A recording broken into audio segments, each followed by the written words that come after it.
Welcome back, everyone. This is the latest in an ongoing series that I decided to do regarding the metaphysical foundations of human freedom. The title of this series is Exploring the Divine Presence. And this particular episode is the fifth, and I believe next to last. I'm intending to do six. I might do more, but I'm intending to do six before I transition back to normally kind of shows I was doing on current events and how it fits into the whole drive for human freedom. Now, the title of tonight's show is called The Discovery of Freedom, Part 1, Reintroducing Transcendence. Now, Discovery of Freedom is, I took that title from a book. The whole full title was Discovery of Freedom, Man's Struggle Against Authority. This was a book by Rose Wilder Lane. Rose Wilder Lane was the daughter of Laura Ingalls Wilder. And Laura Ingalls Wilder is the author. Some say she got help from Rose Wilder Lane, but she was the author of those famous books, Little House on the Prairie. She was Laura Ingalls, the younger daughter. So Rose Wilder Lane was a writer, and she wrote a lot of stuff about the history of liberty and human freedom. And she wrote this book called The Discovery of Freedom. And her argument is that human freedom is based upon the idea that the energy that we have to live, intellectual, moral, psychic, physical energy, is we are free to control it. It's not completely controlled. To a certain extent, we're free to control it. And she made the comment that throughout most of human history, particularly in pagan societies, the idea that you could control your own energy was unheard of. And there were forces beyond your control, cycles of nature, and that basically controlled everything. The cycles in the stars, your fate was written in the stars. There was these cycles of nature, and everything was that was, will be, and has been determined. And there's a philosophy called fatalism, and it was basically the reigning philosophy throughout most of human history. And she was making the argument that in a short period of time, we went from the basic condition that has been human condition, that has been level of civilization, that has been the human lot for most of our lifetime, to we're getting ready to travel to the stars. And her argument is the idea that human beings can partially impact their destiny by being free is the reason for this. And I would say that's true, and there's a reason for that. And I personally think we're in danger of losing that, because we have adopted an idea, and that's one of the reasons why I'm doing these series, to get back to the roots of human freedom. Because I think we're in danger of losing a lot of the progress that is built up over time that has allowed us to have this great civilization of freedom. And most recently, you have coronavirus and the quick reaction time to create a vaccine. In the past, it's taken a long time to create a vaccine when we've had pandemics. And the rapid response time is a testimony to the level of civilization that we have achieved. And my personal feeling is that it's not a given that we will continue with that. I hope we will, but I think human freedom is required. And the metaphysical foundations of human freedom are not well enough understood. And that's one of the reasons why I'm delving into this. Now, she starts her story of the discovery of freedom with the patriarch of the Jewish people, Abraham. Wow, 4,000 years ago. But human history is a lot longer than 4,000 years ago. And it wasn't, the understanding of human freedom took a long time to take impact, but the discovery of the notion of human freedom, or I would say rediscovery, because I think the Genesis account, God created human beings free and he wanted them to realize this ideal. So I want to back up a little bit and review some of the things we've covered so far to go into why this, we're starting to read, I would say, rediscovery of freedom with Abraham. And so in order to do that, I want to review some of the we've taken so far. We've talked about in this series is entitled Exploring the Divine Presence. My argument is that what we consider to be human evolution, or the evolution in general, the evolution from non-life to life, from chaos to order, and from life in general to intelligent life. My argument is this is not haphazard or accidental. This is the result of the unfolding of divine presence. Some scientists and mathematicians are starting to realize, and as I've mentioned in previous, that possibly instead of consciousness being an emergent property of physical universe that we know, the physical universe as we know it is the emergent property of consciousness. So reality started as an act of consciousness, which is very similar in some ways to if you take the Genesis account as a archetypical story and start worrying about, well, this detail or that detail. But in the beginning, God said, the word language is often represented as a symbolic representation of thought, of consciousness. So there's a beautiful poetic expression of consciousness giving rise to realities we know, and that is becoming a lot of what we consider to be scientific. A lot of scientists are beginning to believe that some of the implications of Heisenberg's uncertainty principle, quantum physics, and some of the new mathematics of information theory and Gödel's incompleteness theorem point to possibly this conclusion. And I'm touched on this earlier, and we could go into this more detail, but I'm not going to right now. This led to the conclusion on some that consciousness is collective consciousness, and our own individual consciousness is like a drop in the ocean. And so the goal is to emerge with this collective consciousness. The problem is that you merge with this collective consciousness, what happens to your own individual identity? What happens to the self? And if there is no more self, as in some interpretations of certain Eastern philosophies would indicate that the mystical union that religion seeks towards is a merging of the self with the all. So the identity of the self doesn't exist, and we talked about that. And my argument is that in the Judeo-Christian interpretation, well, that would also include the Islamic interpretation because it picks up on that.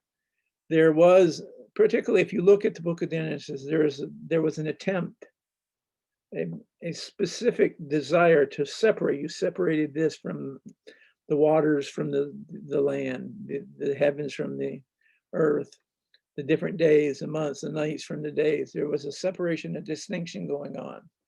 And rather than this distinction, distinctive identity, distinct identities being Maya, illusion, an illusion as the Buddhist tradition would have it say. Some interpretations of that Buddhist tradition is that enlightenment is the realization that all is one, and that we are separated, differentiated existence.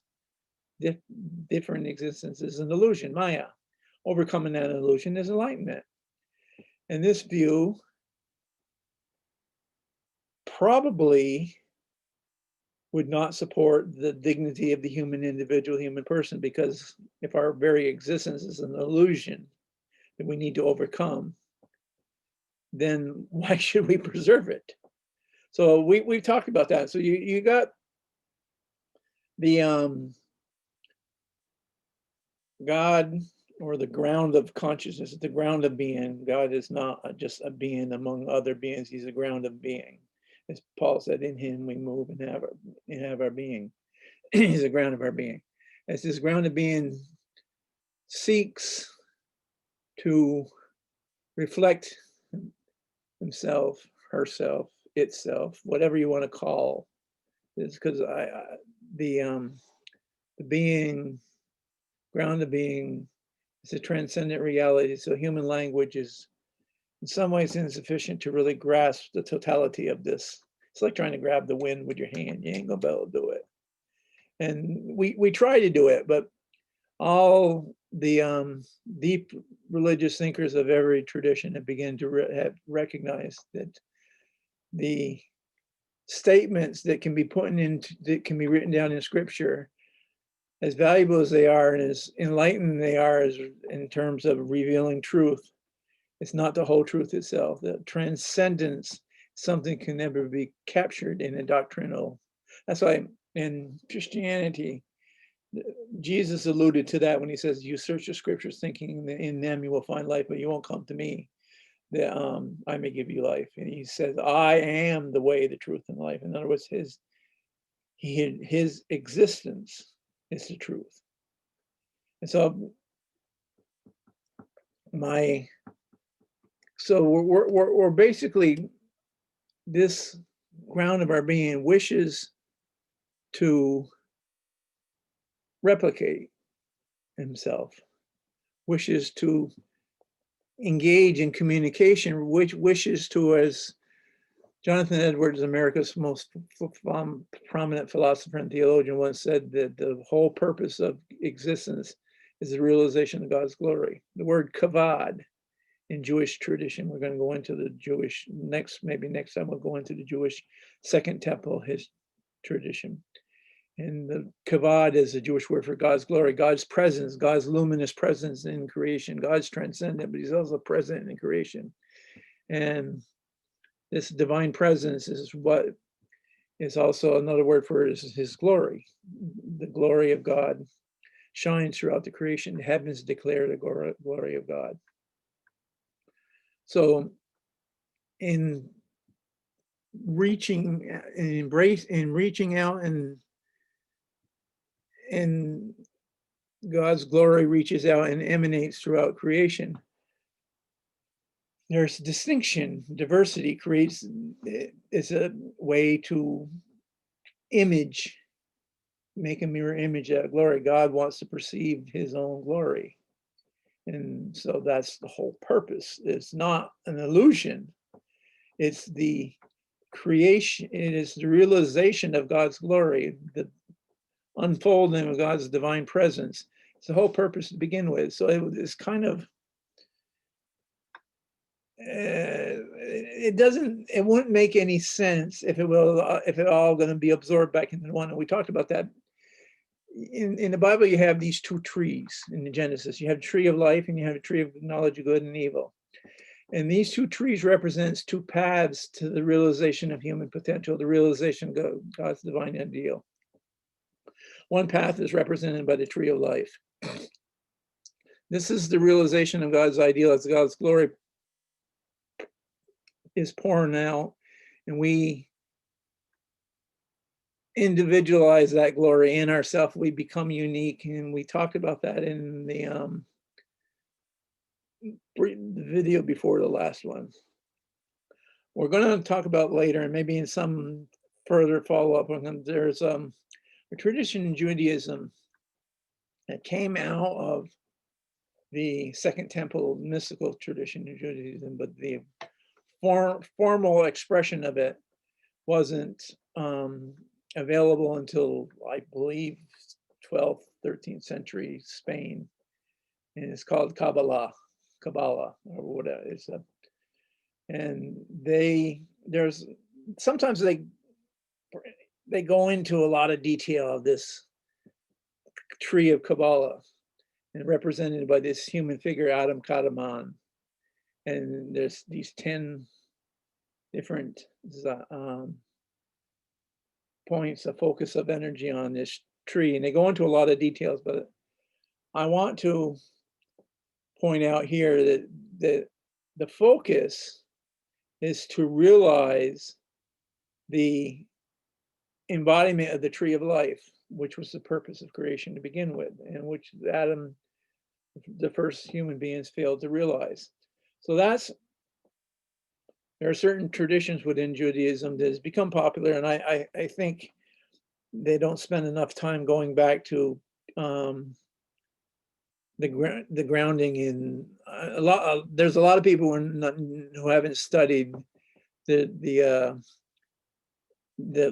Kabbalah is getting popular, even among non-Jewish people, and there's a lot of Jewish. I'm not Jewish myself, but there's a lot of people who try to study Kabbalah. I'm studying Kabbalah without studying the basics Hebrew scriptures.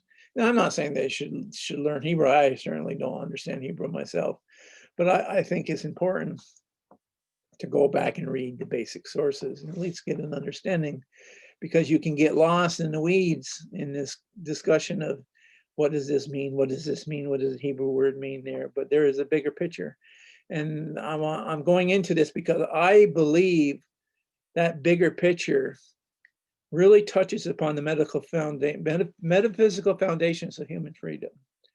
And the stake, what is at stake here is the direction of human civilization. I think the idea that human beings are free and it can partially impact our destiny is what causes progress. If we believe we're free, then we're going to space the final frontier. That's without the idea of freedom, without the idea of progress, it won't happen. And this progress we have had that has allowed us to create this vaccine so fast and maybe save us from a much worse situation in terms of a global pandemic than what we could have had otherwise. And maybe, this without this kind of level of civilization, maybe the next pandemic comes along, we're not so lucky. And so I think there is a lot of the direction of human civilization is at stake when we discuss the understanding of human freedom. And human freedom has some basic principles. And my argument,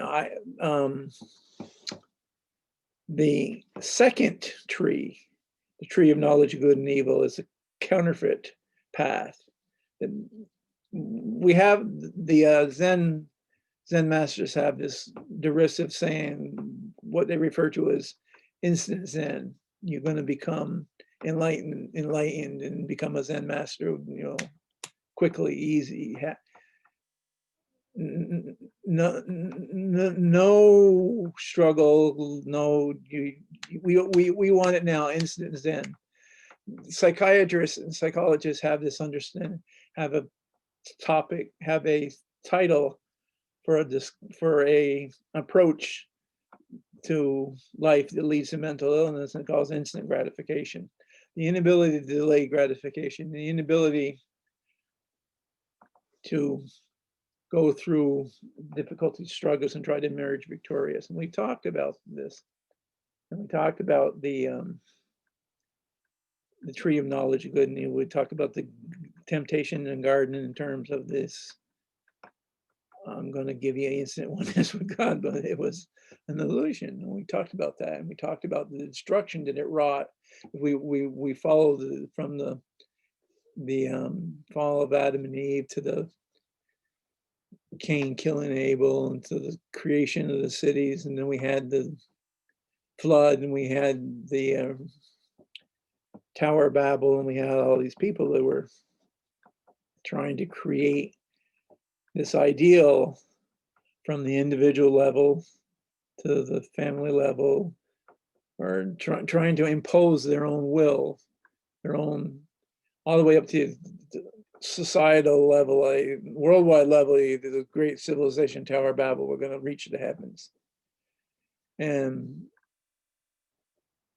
it brought about, the result was tyranny. Now, why is this so? Why do we have a situation where if you follow the path that is not laid down by God, you're going to end up with tyranny? Is it God's punishing us because we're being obstinate? And that's, is he just insecure? He wants us to follow him and he doesn't want us to. That's not the issue here.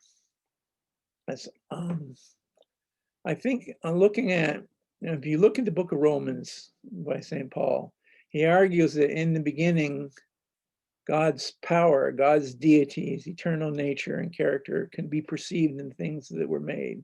Therefore, it's without excuse. In other words, the nature of God can be perceived in creation, and that's what a lot of the Greek philosophy became compatible with Christian and Jewish metaphysics, because they could perceive transcendence in creation, truth, beauty, goodness, the source of goodness, which Christians and Jews call good, and Muslims call God. So according to St. Paul, the power, the transcendent reality of God's presence can be perceived in things created, or as Hebrew scriptures tell us, the heavens declare the glory of God.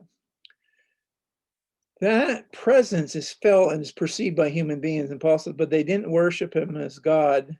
They worshiped the creation rather than the creator. So therefore, God gave them over to become slaves of their passions. What's wrong? Why is that a problem? Why is worshiping the creation rather than creator a problem? Well, again, if you look at it from a shallow standpoint, and I want to do my own thing, why can't I worship whatever I want? It's because of the nature of the human being. Human beings were created to be free. In order to be free, we need to transcend the world of cause and effect, the phenomenal world of cause and effect. We have freedom because there is something beyond the world of cause and effect. There is a transcendent reality that we can touch. We can reach out, and without reaching that reality and turning our passions on that reality and finding and quenching those passions in that reality, we're trapped in the cycles of cause and effect, and when there is no freedom. Without transcendence, there is no human freedom. Human beings are a religious being, and we have the capability of transcending the realms of cause and effect. And that the reality, as we know, is not closed. There is an interaction between the realm of transcendence and the realm of temporality. And that's why you have Heisenberg's uncertainty principle, because if you're looking at this realm as a closed system, you can't measure everything with certainty, because the impact is not happening just within the realm of certainty. You also have Gödel's incompleteness theorem. I believe the reason why mathematics is incomplete and inconsistent is because it doesn't describe a closed system. The system opens up to transcendence. The heart has reasons which reason itself cannot understand. So this may not be a very popular understanding, but it makes sense. If mathematics and science is able to model the visible world, but the visible world is able to open up to something invisible and transcendent, then our science and math is going to have blind spots. It doesn't mean that they're useless. They're very useful, but they have their limitations. And that's where religion comes in, as long as it's not irrational. And so we have the situation where human beings became slaves to their passions. Lust for power, fear, lust for money, lust for pleasure. We've seen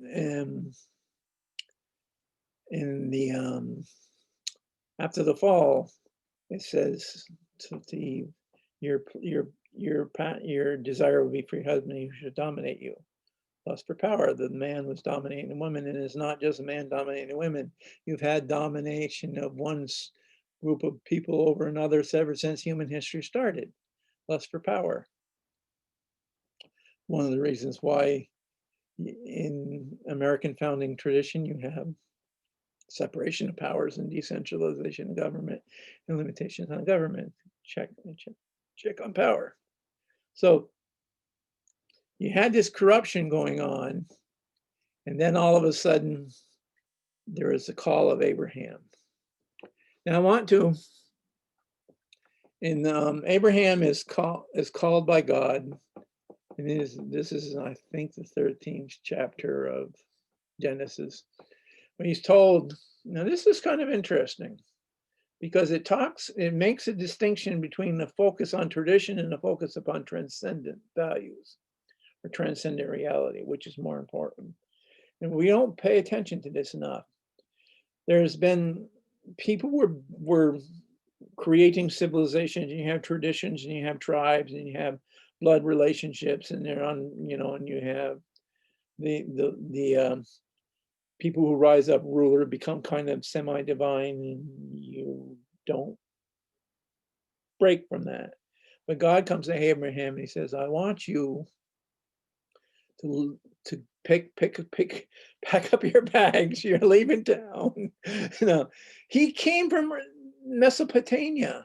Abraham was at the cradle of modern civilization. He's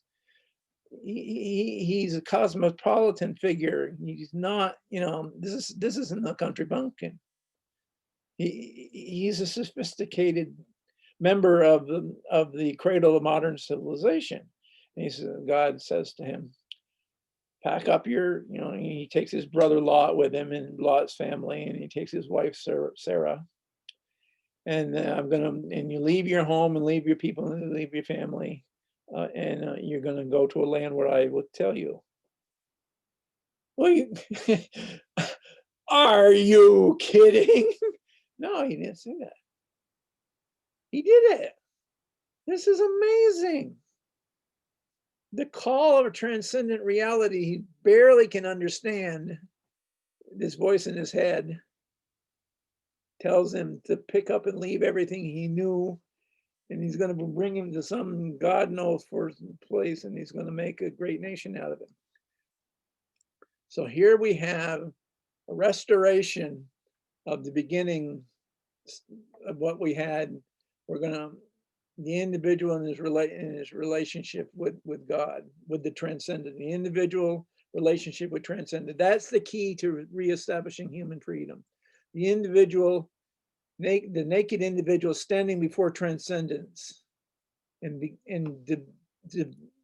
establishing his or her own uniqueness in the face of transcendence, as opposed to just becoming a member of society, a member of climate. There's the individual and transcendence. So he brings his wife with him. So there's the potential for this to move. He brings his brother, Lot, and their family. So there's a potential for this to go out to a family level. So Abraham, so this is important. You have the beginning of freedom, the beginning of, in some ways, the heart of Western civilization. It comes from the Judeo-Christian tradition and partially Greek tradition too, but metaphysically, a lot of philosophically and artistically, and a lot of civilization ideas came from the Greeks. But metaphysically, I believe a good argument could be made the foundation came from the ancient Jews, and that's what Roosevelt Lane is making his argument, that discovery freedom started with Abraham. Now I'm going to jump into for a minute into a series of quotes that I did that is going to illustrate what I'm.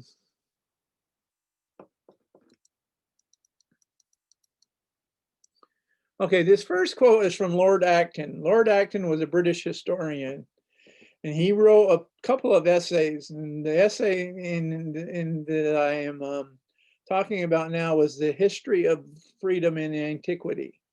And he's talking about the importance of liberty and freedom in human society. So I just wanted to go on to explain that it wasn't just Rose Wilder Lane, and a lot of American founders believe this true, that saw the Jewish people and the Israelite tradition history is the condition, is where the condition of freedom came from. So the here's a quote from The History of Freedom and Antiquity by Lord Acton. Most certain test by which we judge whether a country is really free is the amount of security enjoyed by minorities. Liberty, by this definition, is the essential condition and guardian of religion. And in its history, it is in the history of the chosen people accordingly that the first illustrations of my subject are attained. So the first illustrations of the subject of freedom, according to Lord Acton, who was a British historian, is to be found in this history of the Jewish people. So as I said, this is not just this is not just a Bible thumping. Oh, you want to be free, you need. No, because the reason why this is true again is the reintroduction of this idea of, instead of being a mere, the idea that God, the creation, the reality as we know it, came into being into existence as an act of free will, a creative act of free will. The pagans believed that the universe was eternal, and we're just one small speck in this vast cosmic drama. Impossible to come up with an understanding of freedom based upon that metaphysical foundation. A lot of our modern science, until Big Bang Theory, they used to complain, they used to argue against creationism because they say, well, you know, it can't be true because we know the universe is eternal. In science, until not relatively recently, a lot of scientists believe the universe was eternal. And then it's very similar to the pagan view. We're all just one little speck in this vast cosmic drama. In the name of science, starting in the 19th century, a lot of scientists were promoting the philosophy of materialism. Materialism itself is not a view of science. It is a conclusion you draw from the data, but it's not the only conclusion that can be drawn from this data. And so we are conflating materialism with science, and that materialism puts us in terms of human freedom and human uniqueness, human dignity. It's no better than the ancient paganism, which made us one small speck in the vast cosmic drama that the Judeo-Christian tradition rescued us from. Instead of the defining reality of existence being these cyclical laws of nature that all reality is determined by, defining principle of existence as in a creative act of free will on the part of a transcendent reality, and that human beings are created in the image of that reality. That metaphysical understanding is the foundation of understanding human uniqueness and human freedom. And without that understanding of the nature of human beings and our uniqueness and our freedom and our potential, civilization, modern civilization as we know it, would have been impossible. It would break down eventually into tyranny. It would create tyranny. Even you can create a Tower of Babel like monolith for a small period of time, but eventually it's gonna, people will prey upon themselves because you live like him. So the reason why Abraham was seen as he's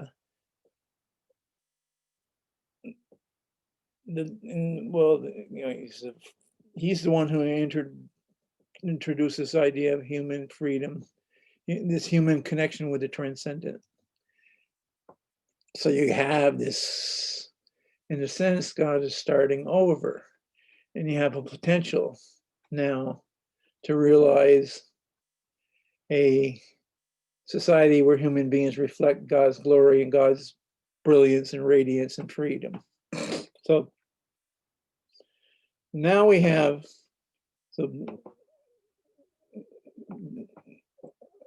Abraham is traveling along, and famine comes along, and he's going to sojourn, travel on to Egypt. And what happens here next is interesting. As you remember, we talked about in the Genesis, it's talked about when the sons of God saw that the daughters of men were fair, they took them as wives. Well, the beauty of women, beauty is a transcendent quality, even physical beauty, although spiritual beauty and intellectual beauty and the non-materialist beauty is higher, but it starts with an appreciation of physical beauty. And physical beauty the physical beauty of nature can make us better stewards over our environment if we don't want to mess up this beautiful garden that we've been potentially granted stewardship over. But as a powerful force, and a powerful force can be like a laser, it can be used for good or evil. So it can have harmful or positive, or so in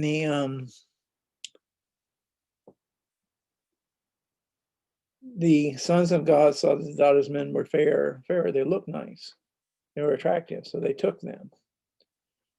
It doesn't say anything about them, the women assenting, giving their assent to that. So leave that up to your imagination, the kind of tyranny that was going on. But some people think this is interaction between men and angels. The sons of God is interpreted by some as angels, but others interpret this as, and as I mentioned before, these are these people who, like the ones who created Tower of Babel, want to make a name for themselves. They have these high titles and they're into positions and power. These are probably the ones who are at the pinnacle of civilization, the leaders of society. So they self-proclaimed sons of God. And they saw the daughters of men. These were the more simple people who had tried to go the more relatively godly way, but they were the minority. They weren't part of the powerful civilization, and we don't see any example of any resistance being made. These people take what they want.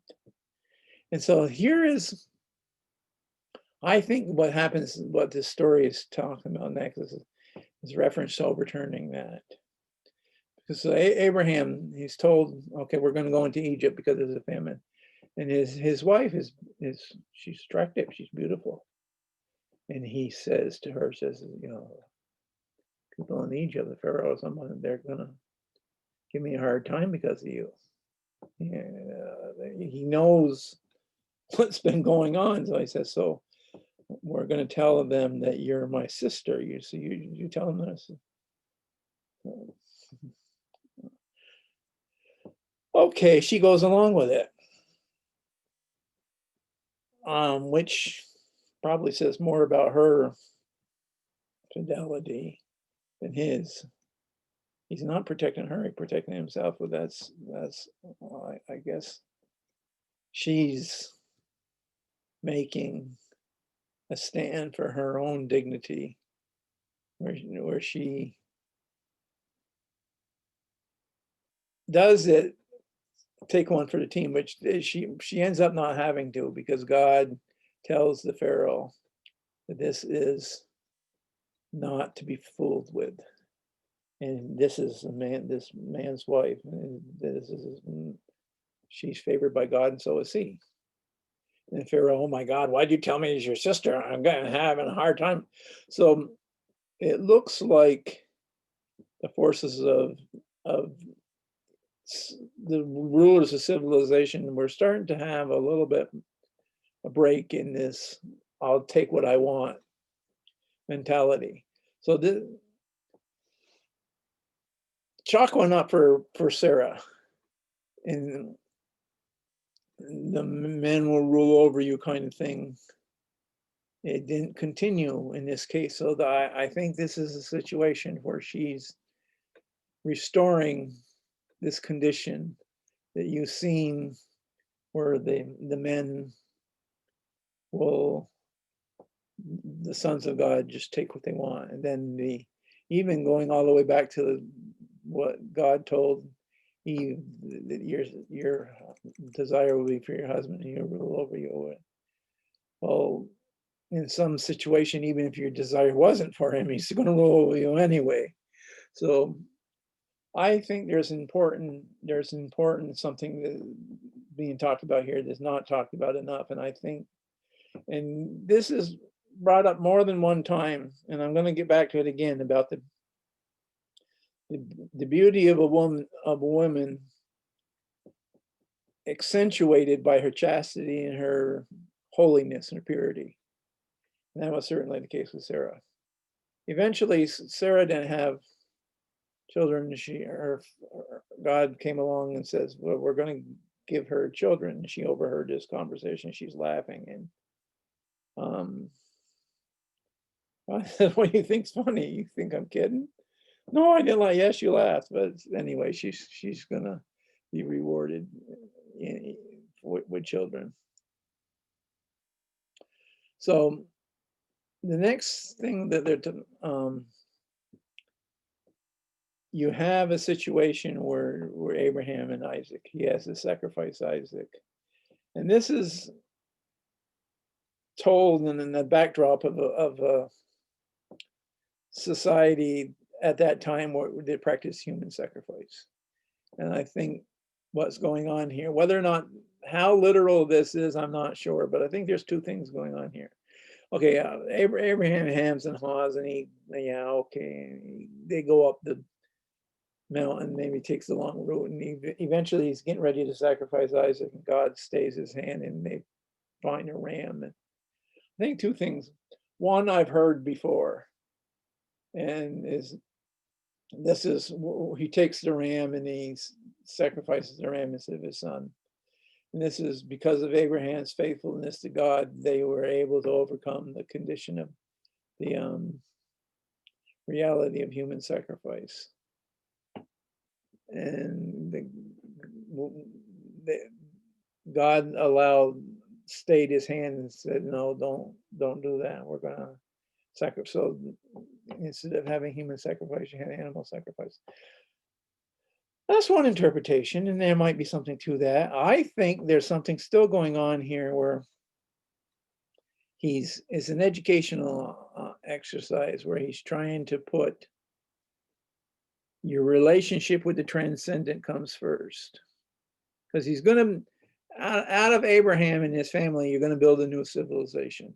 And so you got to have the relationship between human love for the transcendent, the love of God and the love from God comes first. And then it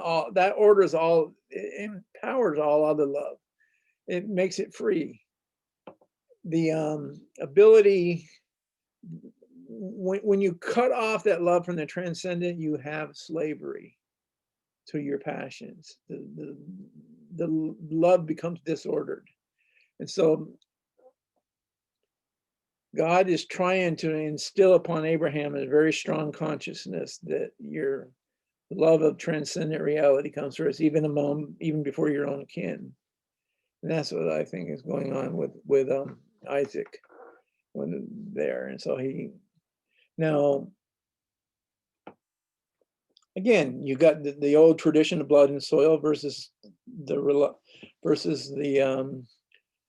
relationship with transcendence. The pagan tradition, reality was transcendent, and I mean reality was completely temporal, and blood and soil was sacred, and there was no reality beyond that.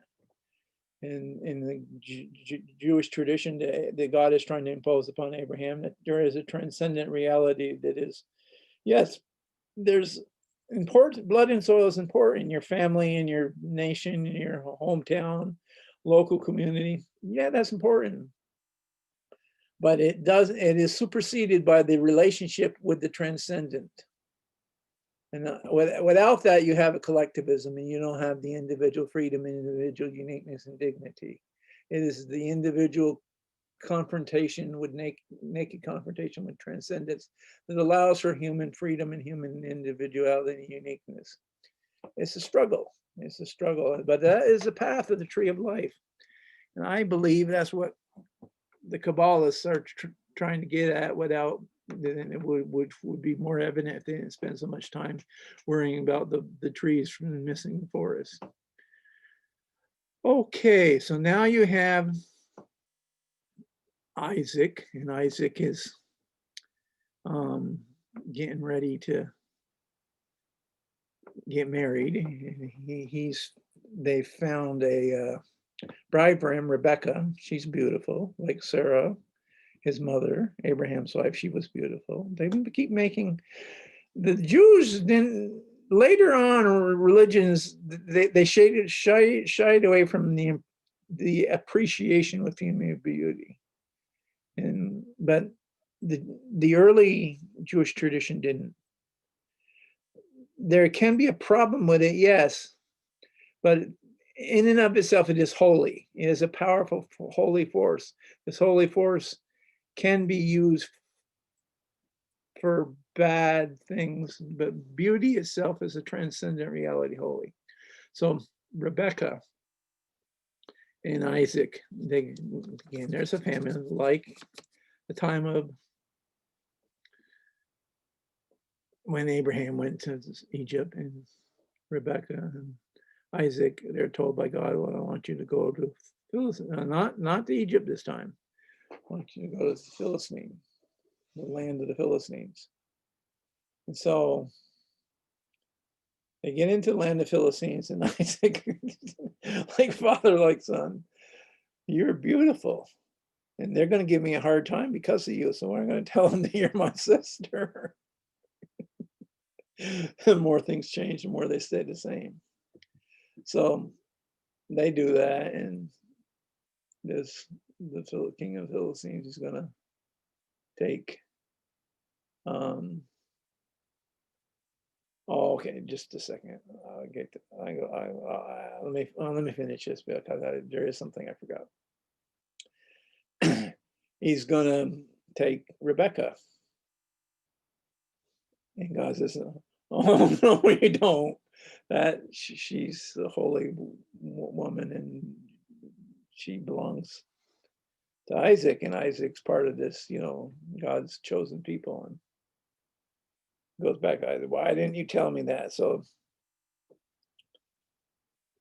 first Sarah, now you got Rebecca, chuckling up Rebecca.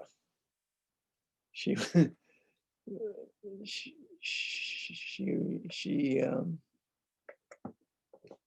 held her ground, and she took one for the team, but ended up unscathed, just like Sarah was. Now I want to go back into Isaac. I mean, not Isaac. Abraham was humble before God, but if he sometimes it depends upon the situation. This is kind of interesting. First of all, when he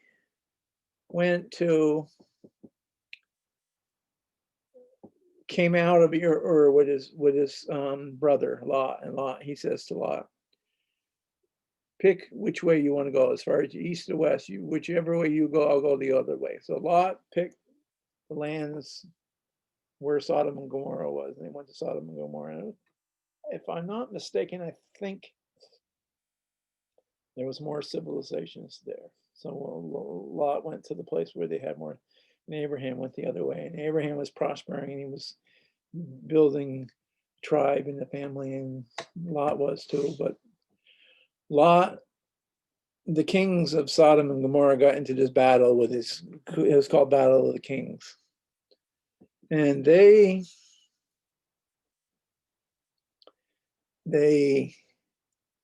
lost, and Lot got captured, and word came to Abraham that Lot was captured. And he raised up an army of his followers, and he went and he took them back, and he ended up defeating these kings that had defeated the kings of Sodom and Gomorrah. And then he given them all the spoils from the war. And he says, they told him to keep the spoils. And he said, no, I made an oath to God that I was not going to keep any spoils from the war, because I don't want you to be able to say that you made, in other words, he wants to build he doesn't want them to have a stake, a financial stake in what he was building, because they're trying to build their own foundation, a foundation based upon these principles. So they don't want to mix it up with these civilizations that already exist. And it wasn't have nothing to do with being stingy about wealth. Abraham and became very wealthy. He was a patriarch and he was very wealthy, but that wealth was not for his own personal benefit. I will bless you. Well, the blessing was to become an instrument of God's ideal. And we're going to talk about that more with Jacob next. But when God was going to destroy, there's another thing I want to go into. As humble as Abraham was and accepting God's will, there was a time when he challenged God. God was going to destroy Sodom and Gomorrah, and he says, I'm going to wipe these people out. And Abraham says, far be it from the judge of the universe to do injustice. What if there's 50 righteous people? And God, okay, if you can find 50 righteous people, then, well, how about 40, 30? And he, almost like an auctioneer, finally get down. Without, if there's 5, or if you can find 5, but he didn't find any righteous people. But the point was that he was willing to barter on behalf of these cities that he had no stake in himself personally, but his brother did. And argue with God over this. Why? Because God is a God of justice, and he knew this is not a pagan God. Pagan God, you obey them just for the sake of being obedient. When Abraham was told to sacrifice Isaac to God, this is a vertical relationship between me and God. This is something he didn't question. But when God said, I'm going to destroy these people, this is a matter of justice. So he bargained on behalf of the principle of justice, which in God's case, he's right. And I think there might have been a test going on. God might have been testing him. Because it seems like God is being a little thick. Oh, okay, yeah, I'll do it. But yeah, okay, 5. But there might be a test going on. And I'm going to talk about that later with Moses. Okay, so then you have Abraham's out of the picture, and Isaac comes, and Isaac gets old, and Isaac is going to pass on the blessing to Esau, because Esau's the oldest, and that's a tradition. But Rebecca wasn't too happy with Esau because he didn't take it seriously, and he was marrying these women who were Canaanites, who were not part of the covenant, and he didn't take the tradition so serious. So she wanted Jacob because Jacob was her little boy, but he was also took this more seriously. So she convinced Jacob to play fast and loose and trick Esau into giving over his blessing, and trick Isaac into giving the blessing to him. So, Esau's going to kill him. So she makes a plan for him to beat feet out of town and go find a wife from his uncle Laban in Haran. So he's going along and he meets these herders, they're shepherds, and they got their flock and they're near this well. And I said, well, why don't you send your sheep home? It's not time yet. And so we all gather at this well. And then once we gather, we're all gathered here, we push the stone back, and people will water their sheep then. And he says, well, is Laban here? Laban is from her, and his daughter Rachel is coming with his sheep. So all of a sudden, Rachel comes with a sheep, and it's like, oh my God, he was impressed. Jake was impressed, and it's like that. What was, now I'm a believer, and then I saw her face. Now I'm a believer. I couldn't leave her if I tried. He gets one look at her, and he weeps, and he says, and he throws back the stone, and they water the sheep, and they go back, and he meets Laban, and he wants to marry Rachel. He ended up getting Leah first. He was tricked, as you know, and he had to keep 7 years working. Finally, he got not only Rachel, but he got a dowry. 21 years,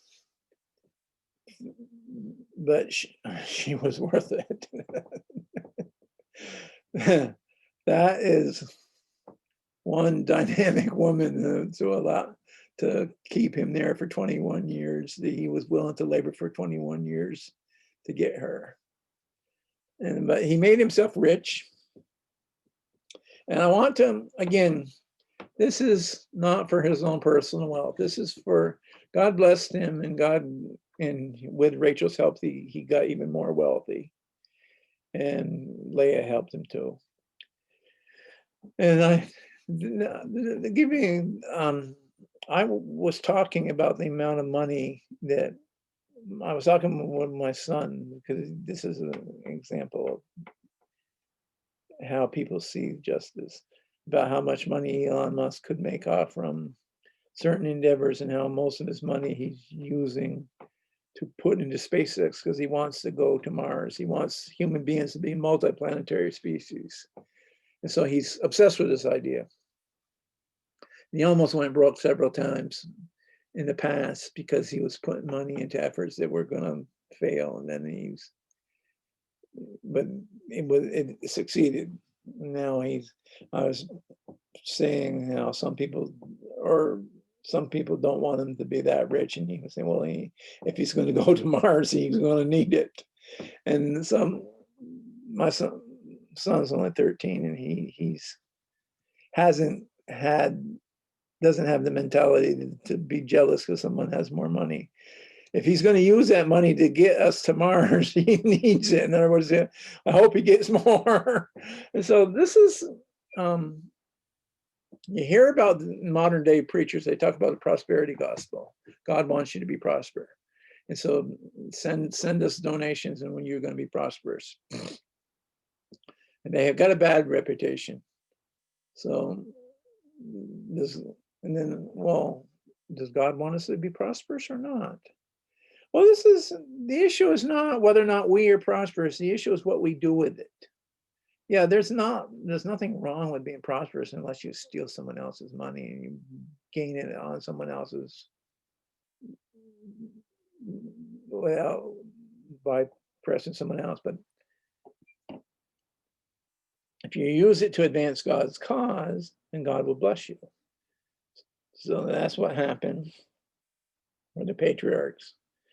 So you got, now Joseph's coming back. He had this dream, Joseph's ladder, where you had the angels descending and ascending up the ladder. And I think that dream is symbolic of the heavens opening up and the relationship between man and God, the transcendent and the temporal being getting ready to open again.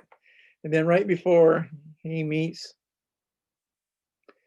his brother Esau, and they embrace in one another, he has this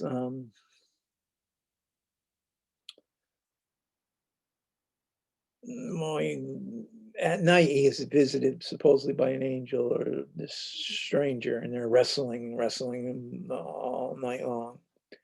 And it's getting night, day is going to break, and then the stranger says, let me go. I've got to get out of here because daybreak, I can't stay. And Jacob says, no, I ain't gonna let you go unless you bless me. I need a blessing. So he, in the middle of this struggle, he had hit Jacob in the hip, and he had dislocated Jacob's hip. But he said, okay, from now on, your name is not Jacob, but Israel, for you have struggled with God and prevailed. So the term Israel, which we equate with the nation of Israel, the people of Israel, was actually given originally as a name to Jacob because he had struggled with God and prevailed. I think, in principle, that could have been said. Abraham did the same thing. He struggled with God over whether or not God should nuke the Sodom and Gomorrah. In that case, he almost got God to change his mind. And the other time is over whether or not he should sacrifice his own son, which he said he would. So in this case, Jacob asked for a blessing, and he got the blessing. And this goes back to sharing this blessing that he got, instead of just getting this blessing handed to him by Isaac that came down from Abraham. He won the right to the blessing by his own struggle. He inherited that spiritual quality of the wrestling with the transcendent, this naked confrontation with the transcendent is something that comes into to Jacob's life, and he becomes Israel. And so you can understand Israel as people who, and then later on Christians understood, you have the nation of Israel, then you have eternal Israel. And eternal Israel is not as a transcendent reality of people from all times, places that struggle with God and God's justice and prevail. So you don't have to be born. That's what, when Abraham, in the Gospels, when John the Baptist, people come into John the Baptist, and he says to them, I tell you, the Lord God can raise up from the very stones children of Abraham, because they were saying we have Abraham as their father. And he says, I tell you, the Lord God can raise up from the very stones children of Abraham. In other words, you have the spiritual children of Abraham. You have the people who represent Israel in the universal sense, those who prevail, the way Jacob did, struggled with God. And then you have the blood relatives, blood lineage that passed down through blood. So you got two different meanings of the word Israel. And so that we're going to keep that in mind as the Jewish universalism becomes a bigger issue down the road when we look at the new covenant. But so then the tradition moves on, and Jacob has children, and of these 12 children, you got the youngest one is Joseph. He's an arrogant little son of a gun. He had this dream where his brothers and the sun and the moon and the stars will bow down to him, and he says, does that mean you think you? And Jacob knew what that meant. It meant his mother and father and his brothers would all bow down to him. So his brothers said, no, I don't think so. And they sell him. They weren't going to kill him, but they sold him off into servitude, and he goes into Egypt, and he becomes a prisoner because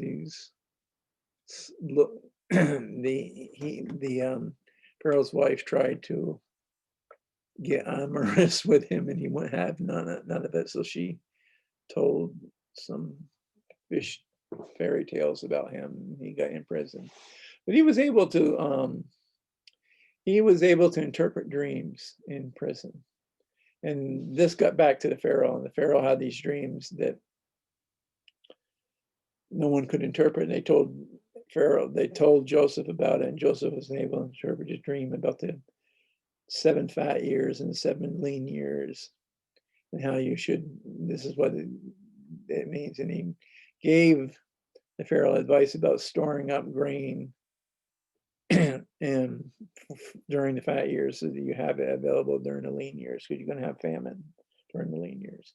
So he did that, and he managed all of the Pharaoh's financial advice. He was like second command to Pharaoh, and he managed all of these stuff. So years later, when they were going to have famine, Jacob's other older children, his brothers, come to him, and they don't recognize who he is, and he sends them back, and they come back again with suppose this gold cup that he had snuck in there, and said, you stole it, but he had planted it on them, and he wanted to see them bow down to him. They bowed down to him, and then he wanted to see if they would. They asked about his younger brother Benjamin, and they went back and they said, "Well, leave us instead. Well, instead of take, if you." They were willing to. So he went back and he told Jacob that they needed to bring him with them, and eventually he revealed himself to his brothers and to his father, and he brought them in, and they embraced each other, and they all lived happily ever after in Egypt. That's where the story of Jacob ends, or Joseph. I'm sorry, Joseph. As we're going along, and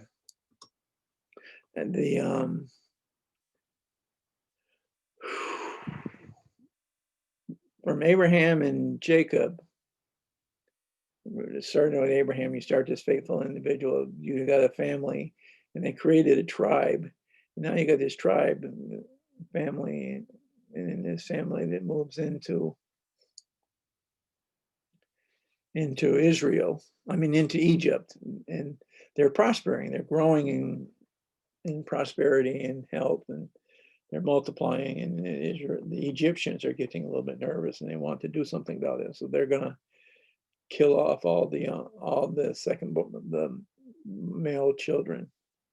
But midwives won't do it because God tells them don't do it, and so they don't do it. And in order to protect Moses, his mother has a lady servant bring him to the riverbed, and puts him in the riverbed in this little casket that, and the Pharaoh's daughter, princess of Egypt, she wanted children. So she raises him as her own, and he becomes raised in the palace of Egypt, and he becomes very wise in the ways of the Egyptians. He's, kind of a ruler like. But his mother was brought in as a midwife because the princess knew that he was an Egyptian, a Jew, but she brought in a Jew as a midwife, so kept it quiet as Pharaoh did. And so they raised him up, and eventually God tells him, he sees this Egyptian hurt and mistreating his people, and he kills the Egyptian, and that puts him in, he's in trouble now. So he heads out to the deserts of Midian, and he meets Joseph and his family. Not Joseph, what's it? I'm trying to remember the name of it. Hold on.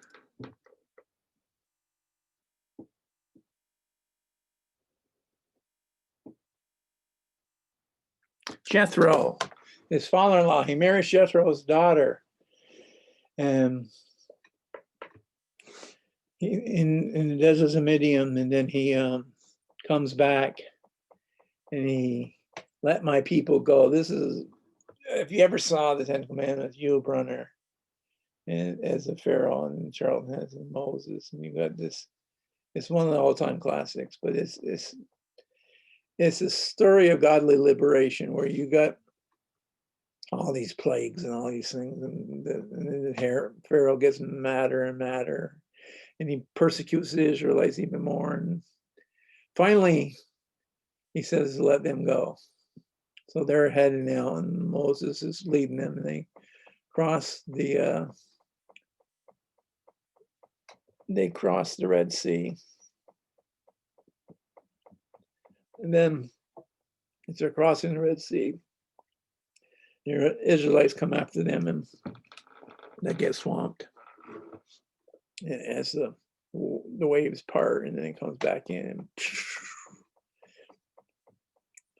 wipes out the Pharaoh and his chariots. But then Moses is called by God to go up to this mountain and receive the Ten Commandments, the Jewish law. Now, while he's before he gets called up there, and he's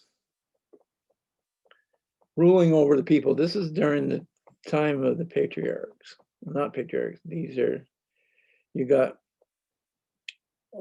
you have judges when they get into Israel, but then they have a protos type system. At first, they're being judged by Moses, and people come to Moses, and he judges their case. And Jethro says, "What is this thing you're doing?" He says, "People come to me, and I judge them. And it isn't a good thing. You're going to wear yourself out and wear your people out. Take ye, this is what the Lord told me to tell you. Take ye means tell the people to choose men of good character, and they're going to be rule over you." So a lot of Puritans later on in Western tradition, particularly in America, saw this as a divine command for representative government. The people should choose the people ruling over them. Well, they didn't rule over them in the same sense that you had that we do today, because they have a police force to enforce their ruling over them. But that's another story. We'll go into that in a minute. So when Abraham is up there on the mountain, he's receiving these 10 commandments from God. I mean, God is looking what's happening down there. The people, the Jewish people, not Abraham, Moses. Moses can't see it. And so he says to Moses, I'm going to destroy these people. They're doing all kinds of things that aren't right. And he says, well, what will the Egyptians say if you do that? They will think that you brought them out of Egypt and you couldn't keep them. They will say that you're not a very powerful God. Repent of this evil thing you're thinking of doing with your people. And God repented. This, again, is similar to the situation with between Abraham and God. And based upon God's sense of justice, he challenged him. Again, possibly a test or an equivocal story about that God values justice over blind obedience. Either way, that's the situation where it's the establishment, the purpose of rule is the establishment of God's justice, established justice. It's not just to carry out the whim of the sovereign.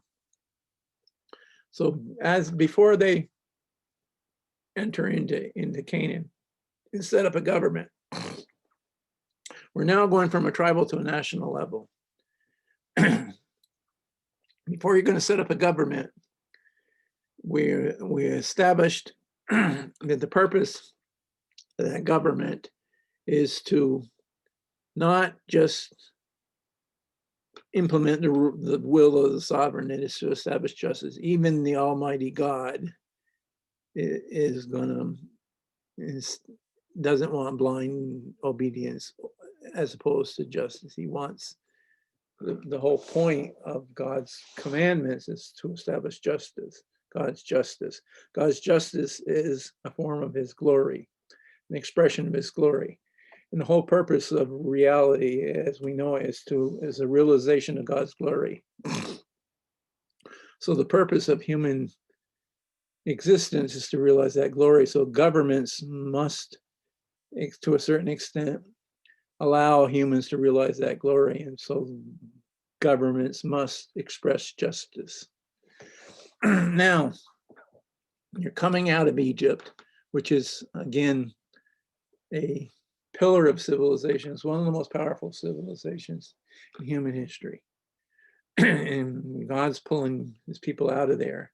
He's bringing them into the land of Canaan, where they can set up their own system of government.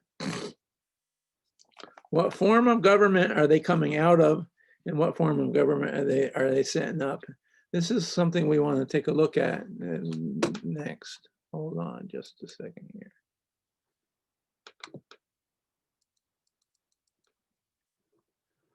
Okay, that's not the one I want. Okay, this is, first we're going to look at the form of government that came out in Egypt. And there was a book by Charles Adams, and he talks about for good and evil, the impact of taxes on the course of civilization. There was a historian and philosopher, Charles Adams. He argued that the Egyptian empire collapsed when the religious belief failed. The Egyptian empire was held together by a pagan religious system. Here's the essence of that. Initially, the Pharaoh was God incarnate on earth. The flooding of the Nile and the bountiful harvest were attributed to his divine powers. Even in tribute territories, in other words, those who paid tribute to the Egyptian Pharaoh. The rains that came to be seen was a result of the Pharaohs putting part of the Nile up in their sky. Religion was the most important sustaining force behind the Pharaoh's glory and power. Now, that religion was pagan religion. Let me go back to that. Religion was the ancient paganism, which was nature worship. And the powers of nature were worship, the powers and and something controls the powers of nature. So eventually the rulers took advantage of this, and they control it. The rulers are divine. In the Jewish tradition, the rulers are not divine, they're human. So this is the human, only God is divine. So you got a problem with human rule. How can a human being claim to have the right to rule over other human beings? This is a dilemma, because the Pharaoh ruled over his people by virtue of that religious belief that he was divine. And he controlled the rivers, he controlled nature. And people were afraid of him. This goes back to they worshiped the creation rather than the creator. So they became slaves to their passion, slaves to their fear. So he played on that fear.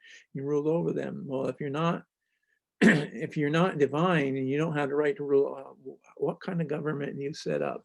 So next we're going to take a look at the kind of government that was set up in Israel.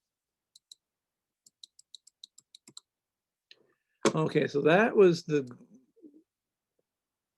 now we're going to go back to Lord Acton's book, The History of Freedom and Antiquity.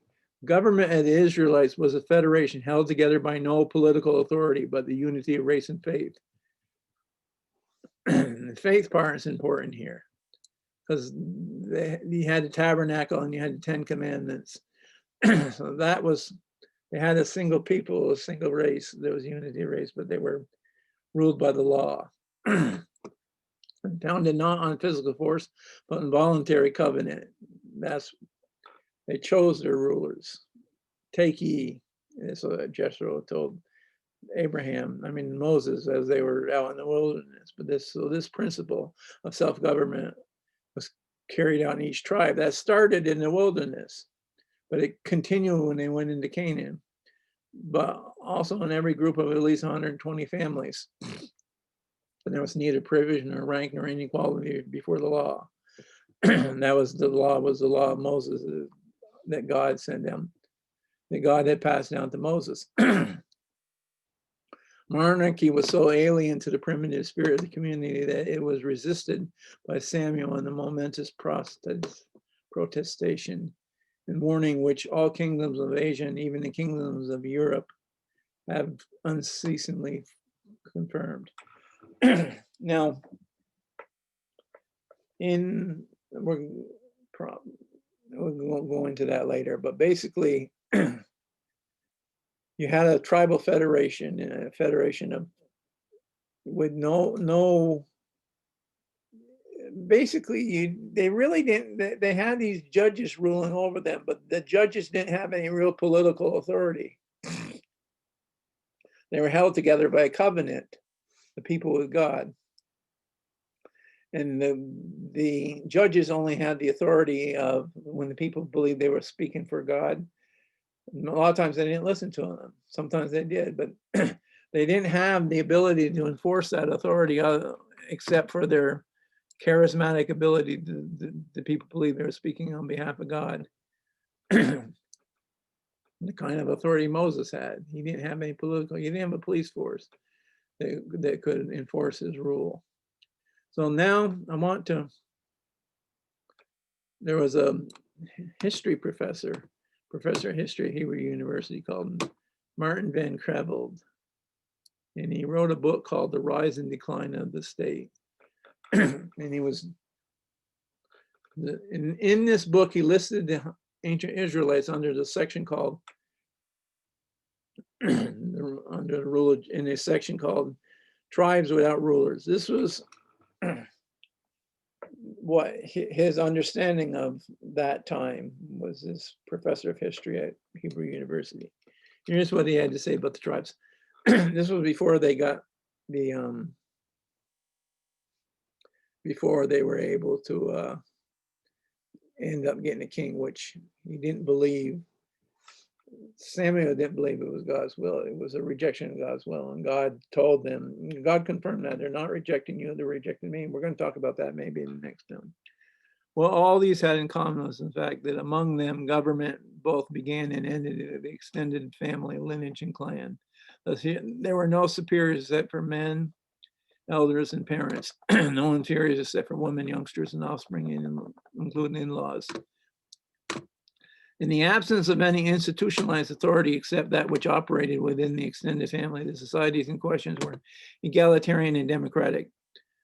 Every adult male was considered himself the equal of all others. Nobody had the right to issue orders to exercise justice or demand payments from anyone else. So that is, or was, kind of government that was set up under the system of a tribal federation system that Moses started to set up in the wilderness with Jethro's advice. And that was the kind of system that was set up by the Israelite peoples that came into Canaan. So the next part, we're going to go into, I'm going to do something on part 2 of this Discovery of Freedom. I'm going to talk about the New Covenant. And eventually, the Jewish people ended up getting kings, and then you have one kingdom. Eventually, the kings weren't ruling very well, and one kingdom divided against the other, and you had the divided kingdoms, and eventually you had lost tribes. And you had prophets prophesying God would set up a new covenant with his people. And that's what we're going to talk about next, the new covenant. And that's going to bring us up to the beginning of Christianity. And also, it's my contention, this idea of a new covenant had something to do with Abraham, not Abraham, Moses. Now,